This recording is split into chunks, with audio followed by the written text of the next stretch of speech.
Welcome to KVR maths academy. ఈరోజు ఈ వీడియోలో మనం ప్రైమరీ స్కూల్ మ్యాథ్స్కి సంబంధించి నెంబర్ సిస్టమ్ సంఖ్యా వ్యవస్థ అనే టాపిక్ నేర్చుకుందాం. ఈ వీడియో కనుక మీరు కంప్లీట్గా చూసినట్లయితే ఈ 5 టాపిక్స్పై మంచి అవగాహన అయితే వస్తుందని ఖచ్చితంగా చెప్పగలను. సో ఈ 5 టాపిక్స్ ఏంటి? అంకెలు, సంఖ్యలు, న్యూమరల్స్ అండ్ నెంబర్స్, సంఖ్యామానం, సంజ్ఞామానం, న్యూమరేషన్ అండ్ నొటేషన్, స్థాన విలువలు, ప్లేస్ వాల్యూస్, విస్తరణ రూపం, ఎక్స్పాండెడ్ ఫామ్, ఆరోహణ అవరోహణ క్రమాలు, ascending and descending orders. Okay friends, ఇంకెవరైనా నా ఛానల్ కనుక సబ్స్క్రైబ్ చేసుకోకపోతే please subscribe. Thank you. Okay, let us go into the topic. Yes, చూద్దాం. ఫస్ట్ అంకెలు, సంఖ్యలు, న్యూమరల్స్ అండ్ నెంబర్స్ అంటే ఏంటో చూద్దాం. రైట్, సాధారణంగా మనం లెక్కించడానికి ఉపయోగించేవేంటి? అంకెలు. ఏంటవి చూడండి. మనం ఎప్పుడైనా అంకెలు రాయమన్నాం అనుకోండి, 1 2 3 4 5 6 7 8 9 ఇవన్నీ కూడా అంకెలు. దీన్నే ఇంగ్లీష్లో న్యూమరల్స్ అంటాం, లేకపోతే సింపుల్గా డిజిట్స్ అంటాం. ఈ అంకెలు మొత్తం ఎన్ని ఉన్నాయి? ఇక్కడి నుంచి 1 నుంచి 9 వరకు 9. నెక్స్ట్ 0 కూడా న్యూమరలే, ఒక అంకె మాత్రమే. సో అంటే 0 0 1 2 3 4 5 6 7 8 9 అనేవి న్యూమరల్స్ అనమాట, అంకెలు. ఇవి అంకెలు ఎన్ని ఉంటాయంటే మొత్తానికి అంకెలు 10. అంకెలు ఎన్ని? 10. అవేంటి? 0 నుంచి 9 వరకు. 0 1 2 3 4 5 6 7 8 9 అనమాట. ఇవి అంకెలు. మరి సంఖ్యలు అంటే? ఎస్, అంకెలను ఉపయోగించి రాసేవి సంఖ్యలు. రైట్, అంటే న్యూమరల్స్ యూజ్ చేసి రాసేవి నెంబర్స్ అనమాట. చూడండి, ఇప్పుడు మనం ఇక్కడ 1 2 3 4 5 6 7 8 9 0 ఉంది కదా, ఈ వీటిని ఉపయోగించి చూడండి. సపోజ్ నేను 4 6 ఏమైంది? 46. రైట్, అంటే 2 డిజిట్స్ యూజ్ చేశాను, 2 అంకెలు యూజ్ చేశాను నేను. Right, so 46. నెక్స్ట్ 8 7 3. ఇక్కడ ఎన్ని డిజిట్స్ యూజ్ చేశాను? ఎన్ని అంకెలు యూజ్ చేశాను? 3. అవునా? అంటే 8 7 3. దీన్ని 873 873 అని చదువుతాం. రైట్, నెక్స్ట్ అదేవిధంగా 9048. ఇక్కడ ఎన్ని అంకెలు ఉన్నాయి? 9 0 4 8. అంటే 4 అంకెలు ఉన్నాయి, అంటే 4 డిజిట్స్ ఉన్నాయి. కాబట్టి ఇది కూడా ఒక సంఖ్యే. రైట్, అంటే ఇది 2 అంకెల సంఖ్య, ఇది 3 అంకెల సంఖ్య, ఇది 4 అంకెల సంఖ్య. రైట్, ఇది 2 అంకెలు, ఇది 3 అంకెలు, ఇది 4 అంకెల సంఖ్యలు ఇవి. సో అదేవిధంగా సింపుల్గా ఏ 3 రాసామనుకోండి, దీన్ని కూడా సంఖ్య అని చదవచ్చు. ఇది 1 అంకె సంఖ్య. ఏంటి? 1 అంకె సంఖ్య. ఇది 2 అంకెల సంఖ్యలు, ఇది 3 అంకెల సంఖ్యలు, ఇవి 4 అంకెల సంఖ్యలు అన్నమాట. రైట్, సో ఇక్కడ అంకెలు మాత్రం 10, కానీ సంఖ్యలు అనేవి అనంతం, ఇన్ఫినిటీ, ఎన్నైనా రాసుకోవచ్చు. అంకెలను ఉపయోగించి రాసేవే సంఖ్యలు కాబట్టి సంఖ్యలు ఎన్నైనా రాసుకోవచ్చు అనమాట. నెక్స్ట్ ఇక్కడ అంకెల్లో 0 ఉంది. 0 ఎప్పుడైనా మనకి ఏ అంకెకి లేదా సంఖ్యకి కుడివైపున రాసినప్పుడు మాత్రమే దానికి పరిగణలోకి తీసుకోవాలి, ఎడం వైపున రాసినప్పుడు మాత్రం పరిగణలోకి తీసుకోకూడదు అనమాట. సపోజ్ 6 ఉంది, 6 కుడి పక్కన రాస్తే 60 అయింది. అంతేగాని 6కి ఎడం వైపున రాసామనుకోండి, ఇది 6 మాత్రమే, 60 అవ్వదు. సపోజ్ 78 ఉంది, 0 కుడి పక్కన రాసాం. కుడి పక్కన రాసినప్పుడు దీన్ని పరిగణలో తీసుకొని 780 అని చదువుతాం. సపోజ్ 78కి 0 యువతలు రాసామనుకోండి, దాన్ని కూడా పరిగణలోకి తీసుకోము. అదేవిధంగా మధ్యన రాసినప్పుడు కూడా దానికి విలువ ఉంటుంది. అంతేగాని ముందు రాసినప్పుడు, ఎడం వైపున రాసినప్పుడు మాత్రం 0కి విలువ ఉండదు. చూడండి, ఇక్కడ 904 మధ్యన రాసాం కాబట్టి 904 అవుతుంది, దీనికి విలువ ఉంది ఇక్కడ. కానీ ఎప్పుడైతే ఎడం వైపు లెఫ్ట్ హ్యాండ్ సైడ్ రాసామో 0కి మాత్రం విలువ ఉండదు. అర్థమైంది కదా క్లియర్గా? అంటే అంకెలు మాత్రం 10. అంకెలు 0 నుండి 9 వరకు ఉండేవి అంకెలు. మరి అంకెలను ఉపయోగించి రాసేవి సంఖ్యలు. రైట్. ఇప్పుడు చూడండి, ఇదేమో ఒక అంకె సంఖ్య, ఈ 2 అంకెల సంఖ్యలు, 3 అంకెల సంఖ్యలు, 4 అంకెల సంఖ్యలు. రైట్. ఎస్. ఓకే, ఇక్కడ చూడండి, 3 అనేది ఒక అంకె సంఖ్య, 46 అనేది 2 అంకెల సంఖ్య, 873 అనేది 3 అంకెల సంఖ్య, 9048 అనేది 4 అంకెల సంఖ్య. సపోజ్ ఇంకో సంఖ్య రాస్తున్నాను నేను. ఇక్కడ చూడండి, 65,784 అనేది 5 అంకెల సంఖ్య. అవునా? సో ఒక అంకె సంఖ్యలు మనకి ఏమున్నాయి చెప్పండి? 1 నుండి 9 వరకు ఒక అంకె సంఖ్యలు ఉన్నాయి. రైట్. 1 నుంచి 9 వరకు ఒక అంకె సంఖ్యలు ఉన్నాయి. మరి 2 అంకెల సంఖ్యలు ఎక్కడి నుంచి స్టార్ట్ అవుతున్నాయి మనకి? 9 తర్వాత ఏమొస్తుంది? 10 వస్తుంది. రైట్. 10 అంటే ఇక్కడ ఎన్ని అంకెలు ఉన్నాయి? ఇందులో 1, 0, 2 అంకెలు ఉన్నాయి కదా, అంటే 10 నుంచి స్టార్ట్ అవుతుంది. 2 అంకెల సంఖ్యలు 10 నుంచి స్టార్ట్ అవుతుంది. అదేవిధంగా ఎక్కడితో ముగుస్తుందంటే చూడండి, 10, 11, 12 సో ఆన్ అలా వచ్చి 88, 89 అండ్ సో ఆన్ 98, 99, 100. 98, 99, 100. అంటే 100 అనేది వచ్చేసరికి ఇక్కడ మనకి 3 డిజిట్స్ వచ్చేసినాయి. అవునా? 1, 2, 3 అంకెలు వచ్చేసినాయి ఈ సంఖ్యలో. సో అందుకని 2 అంకెల సంఖ్య ఎక్కడితో ముగుస్తుందంటే 99తో ముగుస్తుంది. అవునా కదా? ఎస్. 10 నుంచి స్టార్ట్ అయింది, 99తో ముగుస్తుంది. 99 తర్వాత ఏమొచ్చింది? 3 అంకెల సంఖ్య వచ్చింది. అంటే 3 అంకెల సంఖ్య ఎక్కడి నుంచి మొదలైంది? 100 నుంచి మొదలైంది. 100 నుంచి మొదలై చివరికి ఎక్కడితో ఎండ్ అవుతుంది? ఎస్, చెప్పండి. ఒక అంకె ఏమో 9తో ఎండ్ అయింది, 2 అంకెలేమో 99తో ఎండ్ అయింది. మరి 3 అంకెల సంఖ్య దేంతో ఎండ్ అవుతుంది? ఎస్, ఎగ్జాక్ట్లీ 999తో ఎండ్ అవుతుంది. 999 తర్వాత ఏమొస్తుంది మనకి? ఎస్, 1000 వస్తుంది. అంటే 1000లో ఎన్ని అంకెలు ఉన్నాయి? ఇక్కడ 3 అంకెలు ఉన్నాయి. రైట్. 4 అంకెలు ఉన్నాయి కదా, అంటే ఇది 4 అంకెల సంఖ్య అయిపోయింది. అందుకని 999 అనేది 3 అంకెల సంఖ్య. అక్కడ వరకు ఎండ్ అయిపోయింది. 4 అంకెల సంఖ్య అంటే ఇక్కడి నుంచి మొదలైంది. 4 అంకెల సంఖ్య చివరికి దేంతో ఎండ్ అవుతుంది? దీని ప్రకారం చెప్తే ఎస్, 9999. 9999. దీని తర్వాత ఏమొస్తుంది? ఎస్, 10,000 వస్తుంది. అంటే 10,000 చూసినట్లయితే 10,000 ఇందులో ఎన్ని అంకెలు ఉన్నాయి? 5 అంకెలు ఉన్నాయి. సో 5 అంకెలు అంటే చూడండి, అంటే ఇది 5 అంకెలు ఇక్కడి నుంచి స్టార్ట్ అయ్యి చివరికి దేంతో ఎండ్ అవుతుంది? సో 99,999. ఏంటిది? 99,999తో ఎండ్ అవుతుంది. అంటే ఇలాగా ఈ ప్రాసెస్ అనేది కంటిన్యూగా వెళ్తుంది అనమాట. సో అంటే ఇప్పుడు చూడండి, ఒక అంకె సంఖ్య ఏమో 1 నుంచి స్టార్ట్ అయ్యి 9తో ఎండ్ అయిపోయినాయి. 2 అంకెల సంఖ్యలు 10 నుంచి స్టార్ట్ అయ్యి 99తో ఎండ్ అయిపోయినాయి. 3 అంకెల సంఖ్యలు 100తో స్టార్ట్ అయ్యి 999తో ఎండ్ అయినాయి. సో అలాగే 4 అంకెల సంఖ్య, 5 అంకెల సంఖ్య కూడా. అంటే ఇప్పుడు ఒక అంకె సంఖ్యలో చిన్న సంఖ్య ఏంటనమాట? ఒక అంకె సంఖ్యలో ఇది చిన్న సంఖ్య అయింది, ఇది పెద్ద సంఖ్య అయింది. క్లియర్గా అర్థమైందా మీకు? ఇది smallest number in 1 digit, this is the biggest number in 1 digit. So అలా కంటిన్యూ అనమాట ప్రాసెస్. ఇప్పుడు సపోజ్ మేము ఎవరన్నా మనల్ని అడిగారు, 5 అంకెల సంఖ్యలో చిన్న సంఖ్య, 5 అంకెల సంఖ్యల్లో అతి చిన్న సంఖ్య అని అడిగారు అనుకోండి.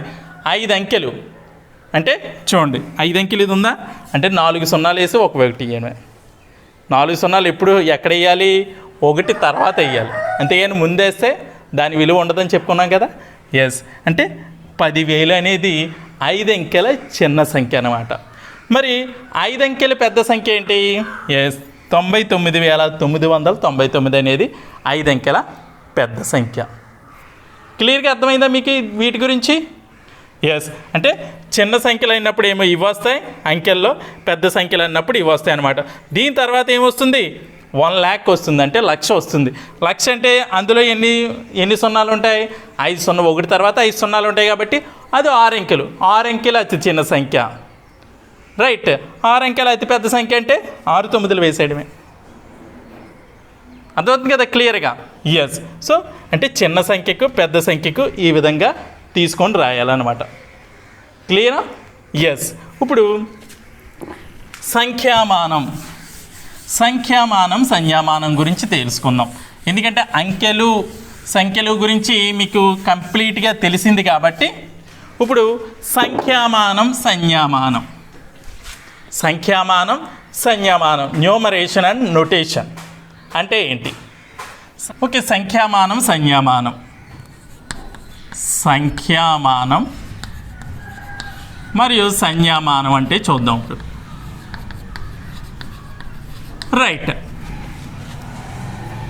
సంఖ్యను అక్షరాలలో రాయడాన్ని సంఖ్యామానం అంటాం. అదేవిధంగా అక్షరాలలో ఇచ్చిన సంఖ్యను అంకెలలో రాయడాన్ని సంజ్ఞామానం అంటాం అనమాట. రైట్, ఏదైనా సపోజ్ ఏదైనా సంఖ్య అక్షరాల్లో ఇచ్చాడు అనుకోండి, 645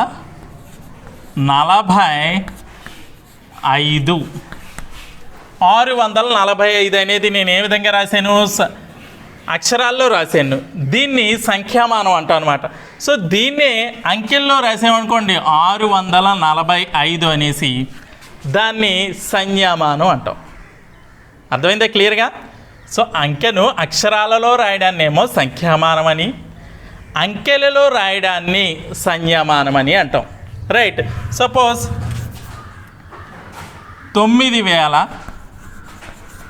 9453 అనేది ఎలా రాశాను? నేను అక్షరాల్లో రాశాను, అంటే ఇది సంఖ్యామానం అనమాట. అక్షరాల్లో రాశాను కాబట్టి ఇది సంఖ్యామానం.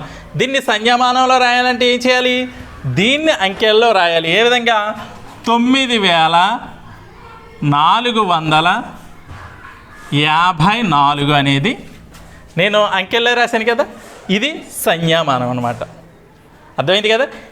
ఇచ్చిన సంఖ్యను అక్షరాల్లో రాయడాన్ని సంఖ్యామానమని, అక్షరాల్లో ఇచ్చిన సంఖ్యను అంకెల్లో రాయడాన్ని సంజ్ఞామానం అని అంటాం. రైట్, ఎస్, ఇది దీని గురించి సంఖ్యామానం మరియు సంజ్ఞామానం. ఇప్పుడు నెక్స్ట్ స్థాన విలువల గురించి నేర్చుకుందాం.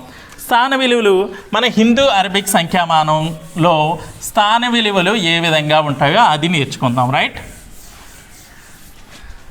ఎస్, చూడండి నేను ఒక అంకె రాస్తున్నాను.